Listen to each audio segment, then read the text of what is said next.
Hi, this is Steve Miller with this week's Torah portion, which is Shelach Lekah, a really critical chapter in the story of the Israelites' journey from bondage in Egypt to the Promised Land. We open where the Israelites have been wandering in the wilderness for over a year. They're tired and anxious to get to the Promised Land, flowing with milk and honey. We can certainly sympathize with them after our wandering in the COVID wilderness for over a year. They keep asking Moses, "Did you bring us out into the wilderness just to die? Why don't we just go back to Egypt?" And Moses keeps telling them to just keep faith a little longer and do whatever he tells them to do, since he speaks for God, and soon they'll all enjoy a wonderful life in the Promised Land. And so the Parsha starts where the Israelites are on the border of Canaan, the Promised Land where they can almost taste that milk and honey just over the hill. And so the Parsha begins. The Lord spoke to Moses, saying, "Send men to scout the land of Canaan, which I am giving to the Israelite people. Send one man from each of their ancestral tribes, each one a chieftain among them." So Moses sends out the leaders from each of the tribes to scout out both the Negev and the hill country and bring back information on the resources and the populations, especially regarding the size and the fortifications of the towns.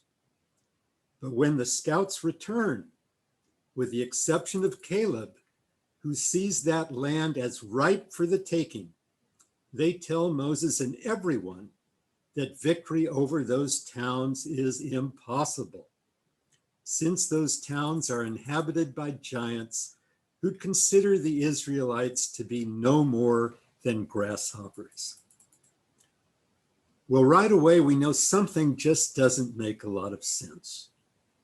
Since in Parsha Bamidbar, we learned that the Israelites had over 600,000 men capable of bearing arms. Even if only half were actually armed, it would still be the largest army of the ancient world, which ought to be able to overwhelm any town, no matter how big the men were. After all, Alexander the Great conquered most of the known world with an army of only 50,000, and his army wasn't carrying the Ark of the Covenant.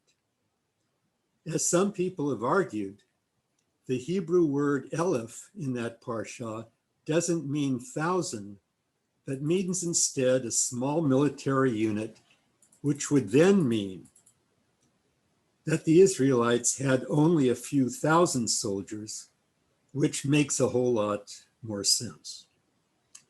So in any case, when they hear the report that they can't possibly win, the Israelite people are besides themselves. "We're all going to die," they say. They yell at Moses, "Take us back to Egypt."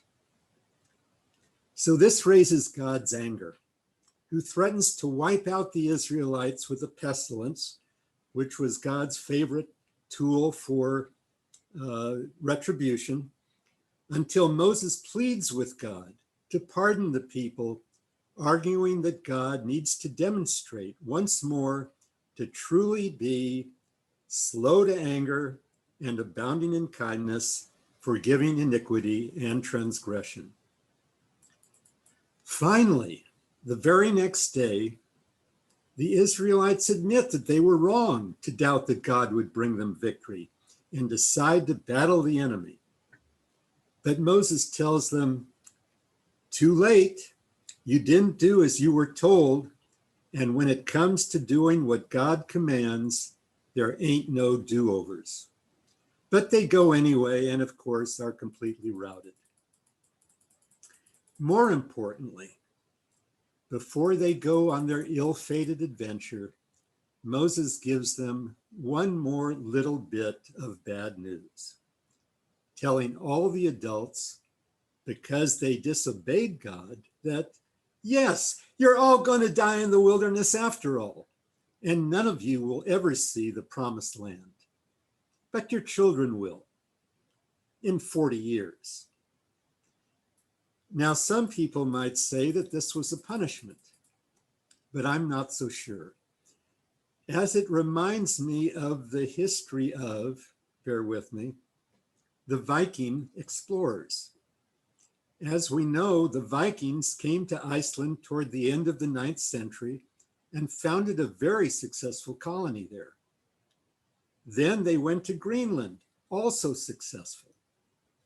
Following those successes, they then set out to establish a colony in Newfoundland, but that failed. They tried again some years later, and that failed as well. So what was the difference? The main difference was that when they landed on Iceland and Greenland, there was no one there. On the other hand, there were natives in Newfoundland who didn't look kindly on strangers invading their land, so that the few Vikings who weren't wiped out had to abandon those colonies. So, if the mighty Vikings couldn't succeed in a hostile land, especially, how would we expect then a ragtag bunch of ex-slaves to succeed?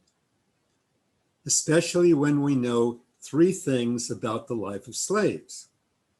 First, no one in their right mind would ever give a slave any military training, with the possible exception of gladiators who were sent into the arena to prevent their rising up against their masters. You wouldn't want to do that. Secondly, they were never allowed to organize, which can also create a threat. In fact, believe it or not, there are even employers today who don't want their workers to organize. And third, there was absolutely no incentive for developing initiative, since slaves can only do what they're told to do. So there's no opportunity for choice.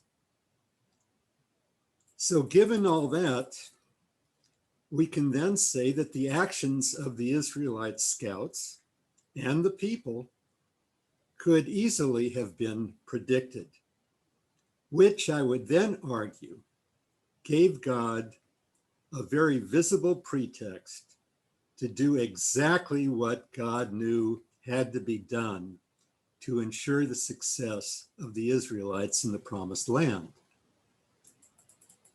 And so Moses got charged then with, if they were going to succeed in this hostile land, he had to build a whole new generation of a whole new Israelite, far different from the preceding generations. This he was able to do in the wilderness, where there were no competing populations, where he could then, over those 40 years, build a people who not only succeeded, but became a feared and conquering force. Or, put another way, the Israelites went into the wilderness as slaves, but came out a nation. Shabbat Shalom, and thanks for listening.